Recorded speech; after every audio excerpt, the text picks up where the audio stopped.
तर विरोधी पक्षनेते पदाच्या मुद्द्यावरून विरोधक आक्रमक झालेच, पण थेट सभागृहातही अध्यक्षांना जाब विचारला। विरोधी पक्षनेता का निवडला जात नाही असा सवाल भास्कर जाधवांनी केला, त्यावर नार्वेकरांनी उत्तर दिलं।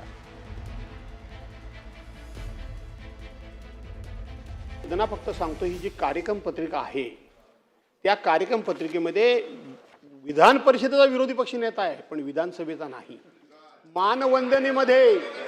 मानवंदनेमध्ये बोलत नव्हतो अद्यापपर्यंत, आता बोलणारच, तुम्ही करा नाही ते करू नका, आता तोंड सुटलं। चला पुढे जाऊया। आणि मानवंदनेमध्ये झालं नव्हे, अजूनपर्यंत गप्प होतो, आता काय होणार आहे? फार फार कागदपत्रे सभागृहाच्या पटलावर ठेवणे माननीय संसदीय कार्यमंत्री। माननीय अध्यक्ष महोदय, भास्करराव जाधव साहेब, आता आपण पुढे जाऊया। एक मिनिट, ठीक आहे। आता मला हे काय, ह्याचा उल्लेख मला काय सभागृहात करायचा नव्हता, परंतु आता भास्करराव जाधव साहेब मला हा कदाचित अवगत करून द्यायला लागेल सभागृहाला।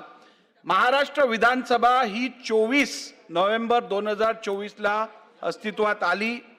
7 डिसेंबरला या सभागृहाचं पहिलं अधिवेशन झालं आणि 4.5 महिन्यानंतर पहिल्यांदा माझ्याकडे विरोधी पक्ष नेता निवडी संदर्भातलं पत्र आलं। त्यामुळे 4 महिने जेव्हा तिकडे लागतात, तिकडे 2.5-3 महिने लागणं काय फारसं मोठं बाब नाहीये। आपण पुढे जाऊया। सरकार मात्र यासाठी आग्रही नाही असं त्यांचं म्हणणं आहे। हा सरकारचा विषयच नाही, हा विषय अध्यक्षांचा आहे। ते अध्यक्षांना पत्र लिहितील, अध्यक्ष जे नियमात आहे ते करतील, त्यामुळे यात सरकार येतं कुठे? सरकारचा काही संबंध नाही याच्याशी।